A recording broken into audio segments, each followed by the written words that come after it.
we focus so much on worthiness and self-esteem.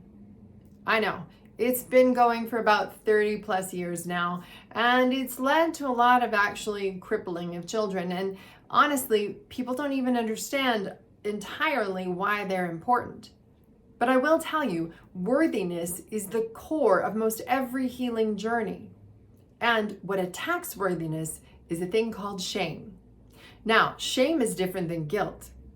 If you don't teach a child that guilt is instructive, that consequences come with doing things that you don't want to do again, so that you learn not to do them again, so that you actually can take responsibility for your actions, well, it leads to a bit of chaos.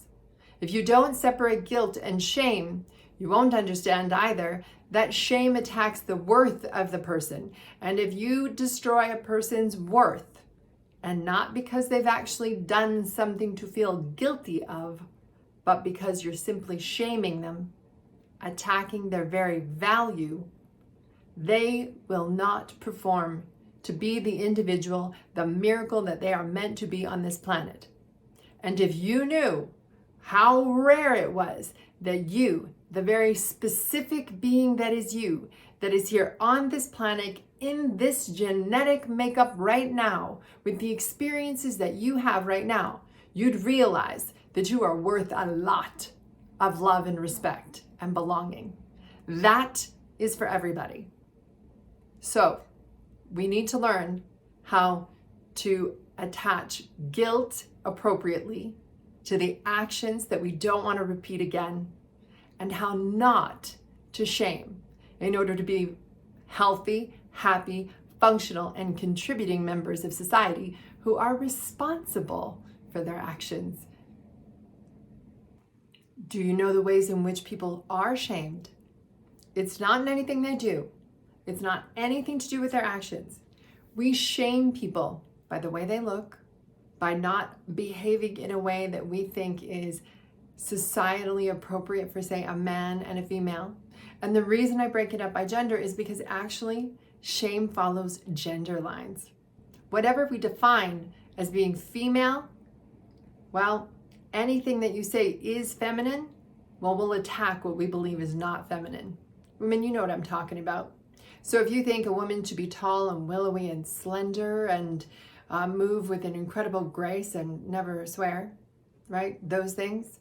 Yes, well, if a person doesn't ascribe to that, so if a person isn't tall, willowy, and slim, and always has the appropriate be nice characteristics, we can shame them. Has nothing to do with their value, but society will shame them. Males, females, doesn't matter. We all do it to each other. Men, too, they get shamed. But how do they get shamed? Oh yeah, anything that isn't masculine.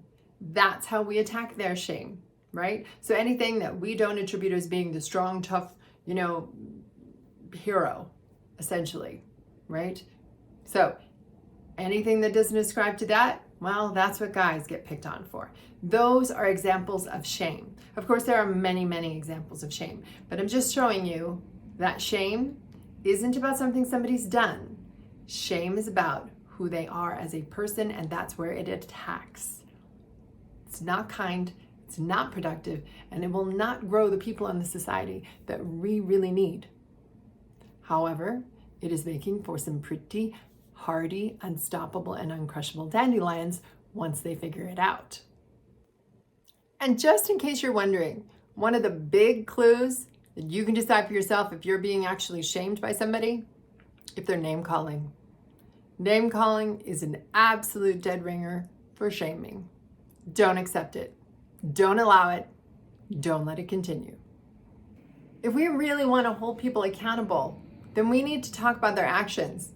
It's not good enough just to call somebody a misogynist. You have to say, you're doing this. This behavior is a misogynist-like behavior, which I'm not even sure isn't technically still name calling.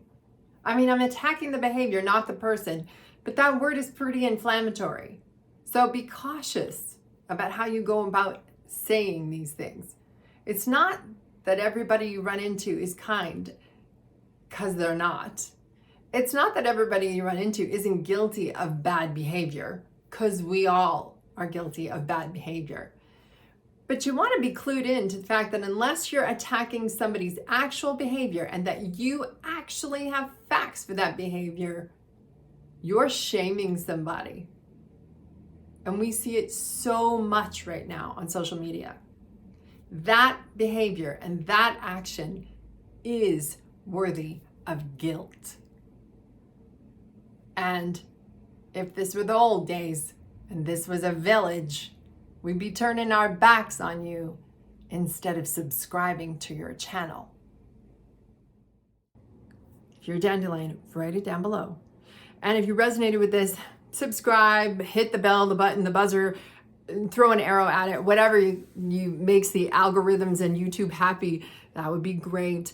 And we'll see you more for the Dandelion Way.